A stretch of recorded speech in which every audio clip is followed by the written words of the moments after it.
Hello, my name is Rachel, and I'm 38 years old. Lately, my life has been really difficult.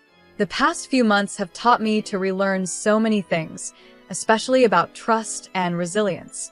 My husband, Paul, was the root cause of much of my struggles. However, in the midst of it all, a kind person stepped in and helped me avoid further pain. Let me start by telling you a bit about the people in my life, the ones who have played important roles in my story. First, there's my younger sister, Joyce. She's 5 years younger than me, and she's always been the pretty one. Growing up, we didn't get along very well. I was the nerd, while she was the popular one. For some reason, she seemed to always pick on me. It felt like she was jealous, but I couldn't understand why. My mom tried to help us get along, but no matter what she did, it didn't really work. When I went off to college, we stopped talking much. It wasn't that we were angry or anything, but we just drifted apart. After I graduated and she became a teenager, we started talking a little more, but it wasn't like we were ever close. Our relationship got better in a way, but we never really bonded like sisters usually do. I accepted that this was the best we could have, and I was okay with that. Next is Paul, my ex-husband. Paul and I met at work, and we hit it off right away. He was charming and sweet, and we dated for about 4 years before we got married. After our wedding, we worked really hard and managed to buy our first home together. I was the one earning more at the time, so the mortgage and the deed were in my name. Everything seemed perfect. 3 years into our marriage, Paul brought up the topic of children. "Honey, there's something I've been thinking about," he said to me one night. "I need you to hear me out and keep an open mind, okay?" "Sure," I replied. "What is it?" "Well," he continued, "we've been together for a while now, and I was wondering if maybe we should start thinking about having a family. What do you think?" I hesitated. Paul knew how I felt about having kids, and I wasn't too sure about it. "Paul, you know I'm not really into that idea," I told him gently. "I know," he said, "but we have the financial stability now. It wouldn't be that hard, and imagine how cute little versions of us would be running around the house. Don't you think?" I smiled at the thought, but remained cautious. "Yeah, but kids are a lot of work. They're a huge responsibility. We're 3 of the most hardworking and responsible people we know, aren't we?" he teased, trying to win me over. "Just think about it, okay?" I promise I'll help with everything. Despite my doubts, I eventually gave in. Paul kept bringing it up, and over time, I started to warm up to the idea. Soon enough, we welcomed our first child, a son. 4 years later, we had a daughter. At first, Paul was very supportive. He helped out with the kids, and I thought everything was going well. But things changed quickly. Paul slowly stopped helping around the house. All the responsibilities fell on me, taking care of the children, the house, and everything in between. I found myself doing it all. After our son was born, Paul got a promotion and started earning more than me. One day, he came to me and suggested that I should stop working. "I'm making enough now," he told me. "Why don't you focus on the kids and the house? You don't need to work anymore." I tried to resist at first, knowing how important my career was to me. But Paul was persistent. He kept saying it made sense for our family, and eventually, I gave in to his wishes once again. I quit my job, thinking it would make things easier for everyone, but I had no idea how much worse things were going to get. I decided it wasn't worth the argument anymore, so I accepted my new role as a stay-at-home mom. To keep myself from getting bored, I picked up a new hobby, hosting dinner parties. It gave me something to look forward to, and it was nice to have my family around. I often invited my mom and my sister, who both lived nearby, and whenever my mother-in-law, Cheryl, was in town, she would join us as well. At first, this new life felt strange, but over time, I started to get comfortable with it. I had more time to spend with my kids, and I got to see my family often, which brought me some happiness. Paul and I were doing okay, at least I thought so. However, there had been some strain in our relationship. After giving birth to our second child, I went through a traumatic experience where I almost lost my life. It was a terrifying time for me, and it definitely affected our marriage. But I tried to push past it, telling myself everything would be fine eventually. I didn't think anything else was seriously wrong between us. But how wrong I was. One afternoon, I was cleaning our bedroom when I stumbled upon something that stopped me in my tracks, a pair of panties that didn't belong to me. They were lying in a corner, and my heart sank the moment I saw them. My mind started racing. How could this be? Were they someone else's? Was I not enough for Paul? I had been feeling distant from him lately, but I had just had a baby. It hadn't even been a full year since I gave birth, and I was still recovering, both physically and emotionally. I had been going to therapy to help deal with my postpartum trauma, making slow progress. But it seemed like it wasn't enough because now I was faced with the reality that my husband might be cheating on me. Once the initial shock wore off, anger took over. I couldn't believe this was happening. I had to know who he was cheating with and why. My hands were shaking as I grabbed my phone and sent Paul a picture of the underwear. I texted him, asking, "Whose are these?" But I didn't stop there. I needed more answers, so I opened his laptop and logged into his social media accounts. I wasn't proud of it, but I was desperate. I scrolled through his chats, hoping to find something, but at first, there was nothing suspicious.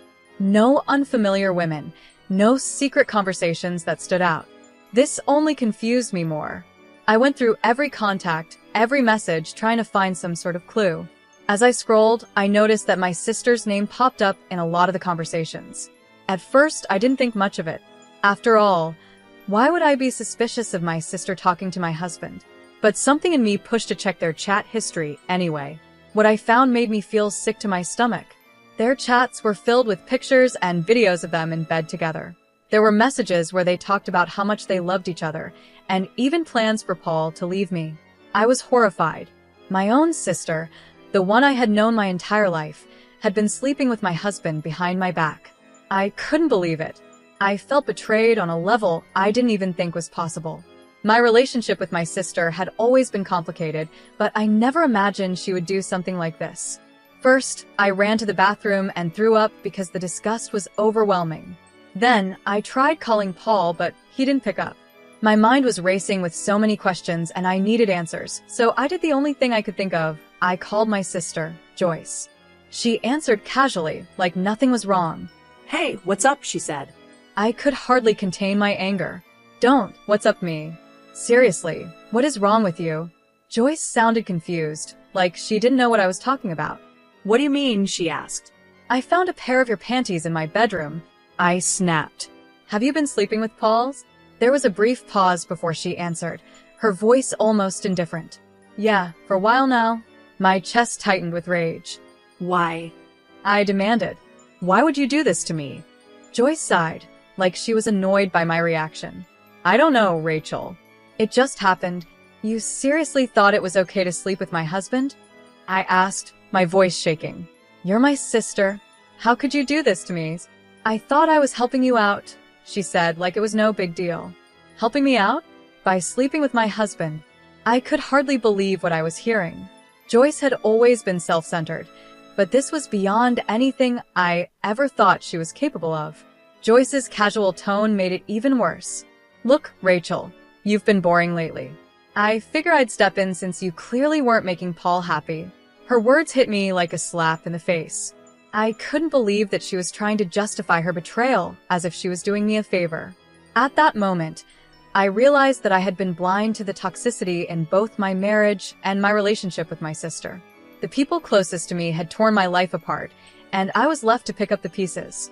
I couldn't believe what I was hearing. "You kept Paul busy so I could focus on the kids? Are you serious?" I shouted into the phone. "That's the dumbest thing I've ever heard." Joyce sighed on the other end, her voice flat. "Look, we didn't mean for it to go this far, okay? I only did it because he kept hitting on me, and he's a nice guy." I felt my heart drop even further. "But he's my husband, Joyce. Why would you help tear our family apart like this?" She didn't seem to care. "I just want what's best for Paul. If I'm what's best for him, then so be it." I was stunned. "You're disgusting," I spat before hanging up. I couldn't believe her nerve. My own sister, who was supposed to have my back, had betrayed me in the worst possible way. I lay in bed, completely numb, tears streaming down my face. I never thought my life would come to this. Everything felt shattered. Eventually, my youngest child woke up crying, pulling me out of my daze. I wiped my tears and tended to her, trying to push the pain aside. I couldn't let my kids see that something was wrong. They didn't need to carry this burden. As I went through the motions of the day, picking up my oldest from school, making dinner, and trying to smile when they asked where their dad was, I lied and told them he was working late. Inside, I was falling apart. As the hours passed, my anger turned into worry. It was almost 10 p.m., and Paul still hadn't come home.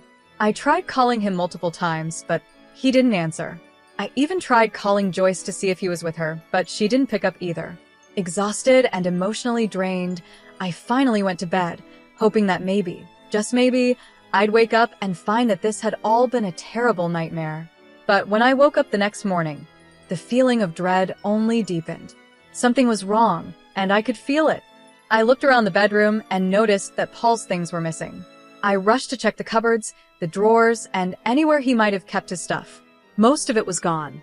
He had left while I was asleep, without a word, without a note, without a goodbye.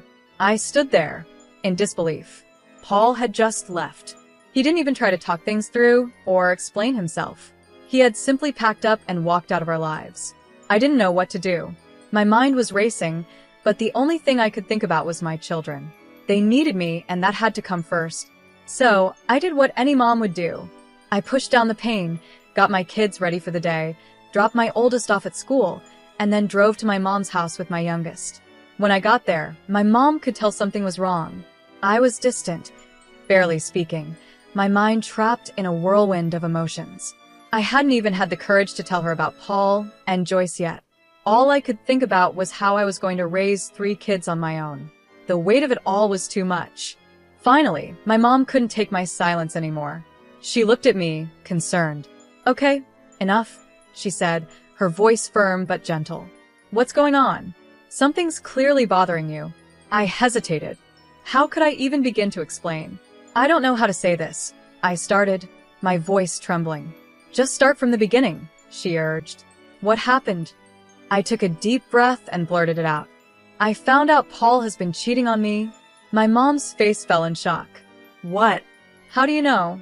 "I found another woman's underwear in our bedroom. When I asked Paul about it, he didn't answer, and then he left." Her eyes widened. "He left? What do you mean he left?" "When I woke up this morning, all his things were gone. He packed up and left during the night. I didn't even realize when he came back." My mom shook her head in disbelief. "Oh my God, my poor girl. I'm so sorry this happened." I could feel the tears welling up again. "Yeah," I whispered. "It gets worse." My mom's expression changed to one of deep concern. "Oh no, what happened? Do you know who he cheated on you with?" I nodded slowly. "Yeah, I know who it was. I went through his things, and I found out." Mom looked at me, her eyes searching mine. "Who was it?" I could barely get the words out. "It was Joyce." There was a long, heavy silence. My mom's face went pale as she stared at me in disbelief. "Excuse me? What did you just say?" "My own sister," I repeated, the pain and betrayal washing over me again. "Paul has been cheating on me with my own sister." My mom's hands flew to her mouth, her eyes wide with shock. Neither of us could believe the nightmare we were living. I called Joyce to confront her about everything, and to my shock, she was completely casual about it. She told me they were in love and that she believed she was the best thing for Paul, so she planned to stay with him. I couldn't believe what I was hearing. My own sister had betrayed me, and she didn't even seem to care. "Oh my God," I whispered. "What has she done? How am I going to survive this?" I felt completely lost. I had 3 kids to raise, no job, and now no husband. "Look," my mom said gently, "why don't we just get some rest for now? We'll figure this out together. I'm here to help you, okay?" I nodded, feeling grateful for her support. "Yeah, okay." "Thanks, Mom." By the time I had finished telling my mom everything, I felt numb. It was strange, but somehow, talking about it wasn't as hard as I thought it would be. Maybe I had already started to shut down emotionally. That night, I slept while my mom took care of my youngest. I felt drained, like my body couldn't handle any more. When I woke up, I heard my baby crying and my mom's voice, loud and angry. I rushed out of bed and saw her on the phone, looking furious. She hung up as soon as she saw me, and her expression softened. "I'm sorry for the noise," she said, "but don't worry about it." I didn't need her to explain. I knew she had been giving Joyce a piece of her mind. Over the next few days, my mom stayed with us, and it helped to have someone by my side. Joyce kept trying to call our mom, but she asked me to block Joyce's number. It was comforting to have someone understand my feelings, especially when I felt so alone. Soon, I found out from mutual friends that Paul and Joyce had gotten married. They reached out to me, confused and concerned, and I had to explain the whole awful situation. It was humiliating, but they were supportive. Many of them blocked Paul and Joyce, refusing to associate with them anymore. I couldn't believe they had gotten married the day after Paul left me. It hurt deeply, but I realized I shouldn't have expected anything different from them. When I told my mom, she was furious. My mom is usually calm and composed, so seeing her so angry was surprising. Still, her support meant everything to me. She didn't have to help me financially, but she did. She even assisted me in getting job interviews, knowing how much I wanted to contribute now that Paul was out of the picture. Taking care of the kids was manageable, but every time they asked about their dad, I had to fight back the tears. Even though it was tough, we were getting through it. About a week later, I received a letter from Paul. I didn't want anything to do with it. In my mind, a week was far too long for him to try and make things right, especially after abandoning his family. I figured it was some kind of apology, but I didn't care anymore. I was done. Without thinking twice, I burned the letter. Afterward, I couldn't help but feel a twinge of curiosity about what it said. Sometimes I wondered if I should have read it before destroying it, but then I reminded myself that nothing Paul could say would change how I felt about him or what he had done to me and our kids. The next day, my mom and I decided to take the kids to the local fair. It was a much-needed distraction, and we had a blast. It felt so good to laugh and enjoy myself after everything that had happened. For the first time in what felt like forever, I allowed myself to have fun. That night, after we got the kids to bed, my mom and I relaxed with a bottle of wine. I opened up to her about the letter. "So, something came in the mail for me yesterday," I said, swirling my wine glass. "Oh? What was it?" my mom asked. "A letter from Paul," I replied. My mom looked at me in surprise. "What?" "What did it say?" "I don't know," I admitted. She furrowed her brow. "What do you mean? You didn't open it?" "No, I didn't want to deal with anything he had to say," I said. "So, I burned it." "You burned it?" My mom's eyes widened in shock. "Cow. What if they were divorce papers or something important?" I shook my head. The envelope didn't look official or legal. "I'm sure it wasn't that." My mom sighed. "Well, if you're sure, but what do you think was in it?" I thought for a moment, but I honestly had no idea. Maybe it was an apology. Maybe it was nothing.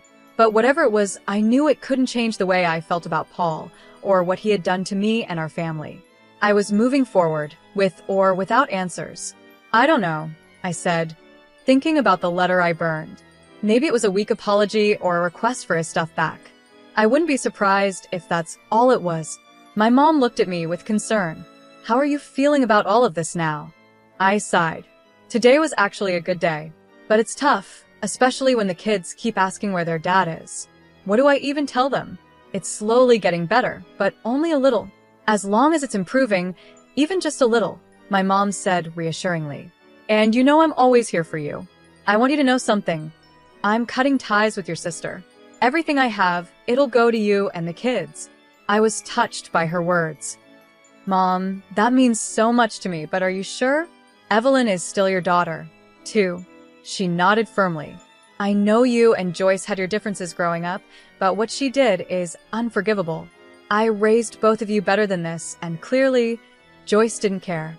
She's no longer my daughter after what she's done." I was speechless. A part of me understood my mom's decision, but I also knew how painful it must have been for her to make. I could never imagine cutting off one of my own children, no matter what they did. But hearing her say it made me even more grateful for her unwavering support. I knew it couldn't have been easy for her, and yet, she stood by me. Another 5 days passed quietly, and one afternoon, there was a knock on the door. It was strange because I wasn't expecting anyone. Besides my mom, who was at work, No one ever visited me anymore. Feeling a bit uneasy, I opened the door cautiously and saw 3 men dressed in black suits standing there.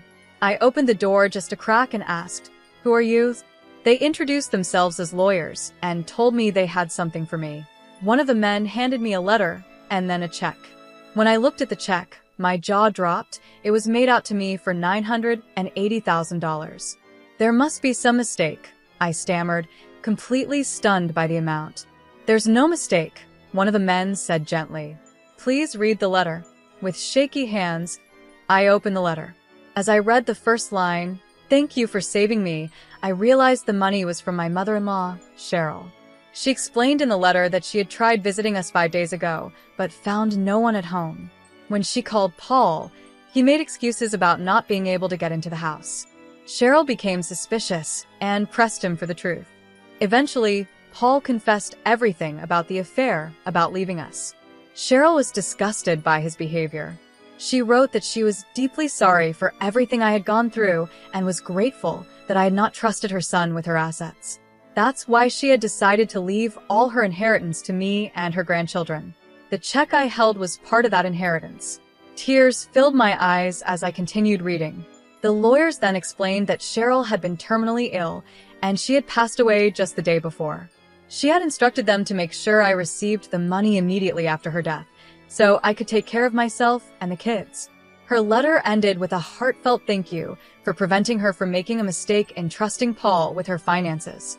I was overwhelmed by Cheryl's kindness. Despite everything, she had always been a woman of integrity, someone who stood up for what was right, even when it meant going against her own son.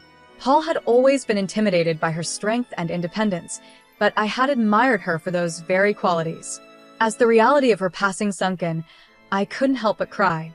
Cheryl had been remarkable, and even in her final days, she had thought about me and my kids. She had wanted to protect us, and in doing so, she left behind a legacy of generosity and care. It was hard to believe that someone who had no obligation to me anymore would go to such lengths to ensure we were okay. I wiped away my tears and thanked the lawyers for delivering the letter and check. They expressed their condolences and left quietly. As I stood there holding the check, I couldn't help but feel both sadness and gratitude. Cheryl's last act of kindness had given me a lifeline, something to hold on to as I rebuilt my life without Paul. Later that night, I sat with my mom and told her everything. "Mom," I said softly, "you won't believe this, but Cheryl left me and the kids her entire inheritance." My mom looked at me in surprise. What? "Why would she do that?" "She knew what Paul did," I explained. "She was disgusted by him, and she didn't want him to have anything. So, she gave it all to us." My mom sat back, shaking her head in disbelief. Cheryl was a strong woman. It doesn't surprise me that she'd do the right thing in the end. "You and the kids deserve this after everything you've been through." I smiled through my tears. She was one of the good ones. I just wish I could have thanked her in person. "She knew," my mom said softly, "in her own way, she knew how much it would mean to you."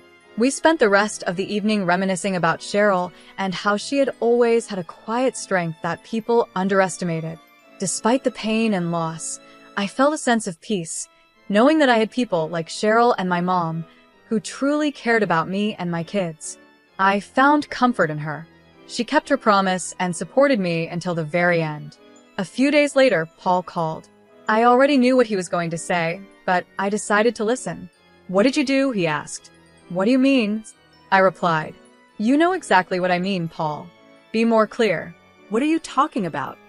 "Why weren't you home that day? I specifically asked you to be there. I sent you a letter asking you to act like everything was normal while my mom visited." "Oh, was that what the letter said?" I asked, trying to stay calm. "You didn't read it?" "No, I burned it. You betrayed me. My mom was going to help me with the inheritance, but you took it all because you're selfish." I couldn't believe what I was hearing. "That's funny, coming from you. You abandoned your family and only reached out to me when it was about the inheritance. Love can't be forced, Paul.